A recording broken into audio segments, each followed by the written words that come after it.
අවුරුදු 18ට වැඩි සියලු දෙනාට හමුදා පුහුණුවක් ලබා දීමට ඇමති සරත් වීරසේකරගෙන් යෝජනාවක්.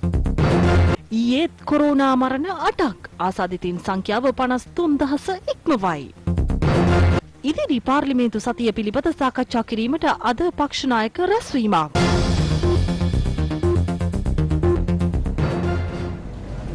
අයිබෝවන් සුබෝදෑසනක් ඔබ අදත් සජීවීව එක්වන්නේ ප්‍රවෘත්ති වාර්තාකරණයේ ප්‍රමුඛයා නිවුස් ෆර්ස්ට් බ්‍රේක්ෆාස්ට් සමගින් අද 2021 වසරේ ජනවාරි මාස 18 වන සතුදා දවස අපි සෝදානම් ඔබ දැනගත යුතු පුවත් රසකට උදෑසනින්ම ඔබේ අවධානය යොමු කරන්නට ප්‍රවෘත්ති ප්‍රකාශ ආරම්භ කරමින් අප යන්නේ දියවන්නාව පැත්තට. ඔබ දන්නවා 2021 වර්ෂයේ ආරම්භයේදීම කොරෝනා වෛරසය දියවන්නාව තරණය කරමින් පාර්ලිමේන්තුවට ගොඩ වුණා. මේ වෙද්දී පාර්ලිමේන්තු මන්ත්‍රීවරුන් තිදෙනෙකු කොවිඩ් ආසාදිතයින් බවට හඳුනාගෙන තිබෙනවා. ඒ වගේම පාර්ලිමේන්තුව තුළ සේවය කරපු කාර්ය මණ්ඩල සේවකීන් ආරක්ෂක අංශ සේවකීන් කිහිප දෙනෙකුද කොවිඩ් ආසාදිතයින් බවට මේ මොහොත වන විට හඳුනාගෙන තිබෙනවා. මෙවන් පසුබිමකදී ඉදිරි පාර්ලිමේන්තු කටයුතු කොහොම කෙසේ පැවැත්වේද කියන කාරණය පිළිබඳව බොහෝ දෙනා අවධානය යොමු කර තිබෙන පසුබිමකදී පාර්ලිමේන්තුවේ පක්ෂ නායක රැස්වීමක් අද දිනේදී පැවැත්වීමට නියමිතයි. කතානායක මහින්ද අබේවර්ධන මහතාගේ ප්‍රධානත්වයෙන් අනුව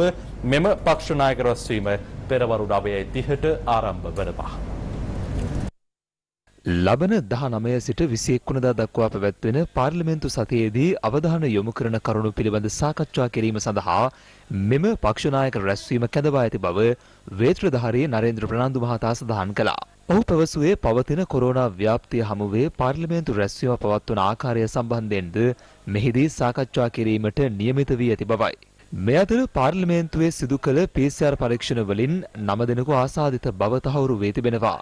පාර්ලිමේන්තු මාධ්‍ය ඒකකයේ පැවසුවේ පාර්ලිමේන්තු කාර්ය මණ්ඩලයේ 5 දෙනෙකු ආරක්ෂක අංශයේ එක් අයෙකු මෙන්ම පාර්ලිමේන්තුවෙන් පිටත ආරක්ෂක කලාපයට අනුයුක්ත 3 දෙනෙකුද ඒ අතර වන බවයි.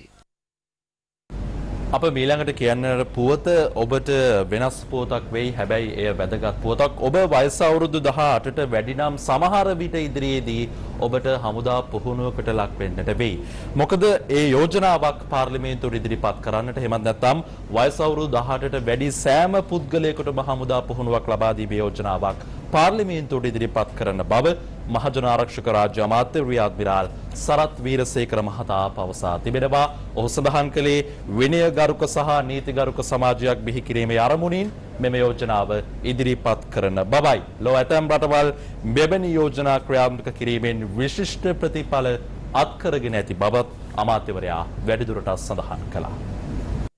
මෝටම අවුරුදු 18න් ඉහළ තරුණයන්ට අපි හමුදා පුහුණුවක් දී යුතුමයි. මේ යෝජනාව මම පාර්ලිමේන්තුවට ඉදිරිපත් කළේ මගේ යෝජනාවක්. ඒ යෝජනාව කරන්නේ වෙන මොකක්වත් හින්දා නෙමෙයි.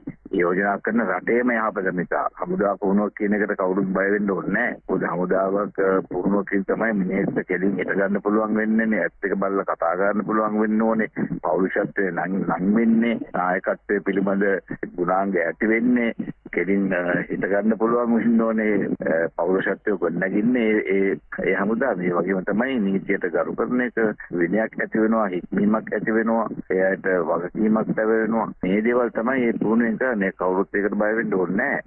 ඉතින් ඒ වගේ දෙයක් කළොත් මම මේකම බොහෝ දුරට මේ නීතිගරුක සමාජයක් අපිට හදන්න පුළුවන් කියලා.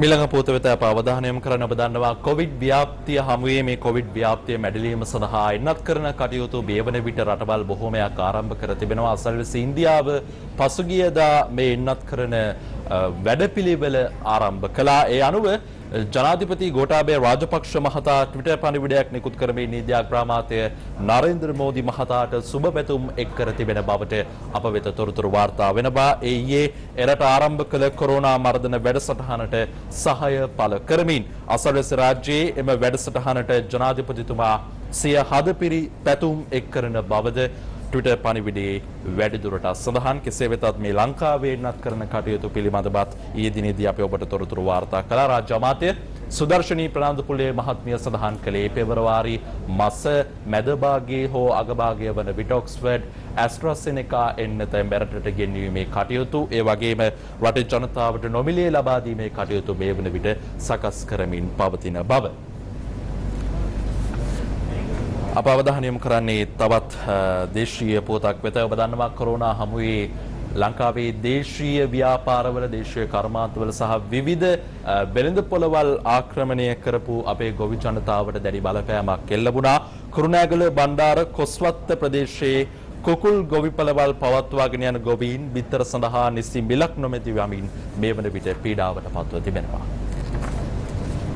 කුරුණෑගල බණ්ඩාර කොස්වත්ත ප්‍රදේශයේ පවුල් 200ක් පමණ කුකුල් ගොවිපළවල් පවත්වාගෙන ගියත් උද්ගත ඇති තත්ත්වය හමුවේ මේ වන විට ගොවිපළවල් පවත්වාගෙන යන්නේ පවුල් 50ක් පමණයි. බිත්තර සඳහා නිසි මිලක් නොමැති කමින් Taman දැඩි අසීරුතාවට පත්ව ඇති බව ගොවීන් පෙන්වා දෙනවා. කුකුලන් සඳහා ලබා දෙන ආහාරවල අධික මිලත් සමග ගොවිපළක් පවත්වාගෙන යාමට දැඩි පිරිවැයක් දැරීමට මේ ගොවීන්ට සිදුව තිබෙනවා. අපි පාම් වැහිගෙන යන්නේ. කරගෙන යන්නේ බොහොම අමාරුයි. අපි බැංකු ලෝන් අරන් සතරම් බඩු ණයට කියලා තමයි හැමදේම කරගෙන මේ පාම් රැකගන්නේ. තාම මින් ඉස්සරට මේ විදියට ගියොත් පාම් වහලම දාලා අපිට වෙන වැඩක් කරන්න තමයි සිද්ධ වෙන්නේ. දැනට තියෙන මේ ආහාර මිලයේ එතකොට මේ ඒ නිසා ඉතින් අපිට මේ ව්‍යාපාරය කරගෙන යන්න අපහසු වෙලා තියෙනවා. ඒ නිසා ඉතින් බිත්තරයකට යම් හොඳ මිලක් අපිට හදලා දීලා කෑම මිල අඩු කරලා දෙන්න කියලා තමයි අපි ඉල්ලීමක් කරන්නේ.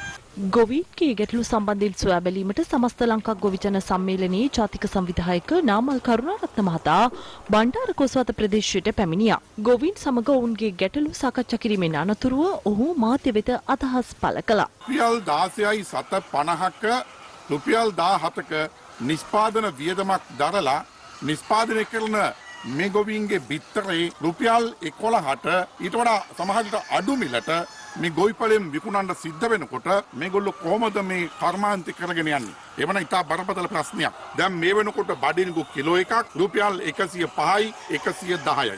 ඊට පස්සේ මාළු කුඩු මේවා ගණන් ගිහිල්ලා තියෙනවා. කොරෝනා පළවෙනි රැල්ල එනකොට රුපියල් 17000ට තිබුණු ඛනිජ රුපියල් 22000ට නැග්ගා. රුපියල් 25000ට තිබුණු විටමින් වර්ග රුපියල් 50000 දක්වා මිලකට නැග්ගා. මෙන්න මේකත් එක්ක බරපතල නිෂ්පාදන වියදමක් වැඩි වෙලා තියෙනවා. පිට අවශ්‍ය වෙනවා දවසකට බිත්තර ලක්ෂ 65කට 70කට ආසන්න ප්‍රමාණයක්. හැබැයි අවශ්‍යතාවය සම්පූර්ණ කරන්න ගොවියට අඩු ගාණට මේක දෙන්න පුළුවන් කමක් නැහැ. එමනම් මෙන්න මේකත් එක්ක අපි ආණ්ඩුවට කියන්නේ දැන් මේ වගාකරුවට මේ පවතින මිලට මේ බිත්තර දෙන්න බෑ. කරුණා කරලා මේ ආහාර වලට මේවට යම් කිසි සාහනයක් ලබා දෙන්න. මොකද මිල අඩු කරන්න. අතර මැද්දේ මංකොල්ල කෑම නතර කරන්න. මේ සියලු කරුණු කාරණා මැදේ රටේ පවතින කොවිඩ් අවධානම තවමත් 100%ක් පහව ගොස් නැහැ. නිසායි අපිට ඊයේ දිනේදී කොවිඩ් ආසාදිත මරණ 8ක් මෙරටින් වාර්තා වෙන්නේ. අනුව මෙරට කොවිඩ් ආසාදිත සමස්ත මරණ සංඛ්‍යාව 264ක් දක්වා ඉහළ ගොස් තිබෙනවා. මේ ආකාරයෙන් ඊයේ දිනේදී මේ ගොස් ඇත්තේ 63 හැවිරිදි කාන්තාවක් 27 හැවිරිදි තරුණයෙක් සහ පිරිමි පුද්ගලයන් 6 දෙනෙක්.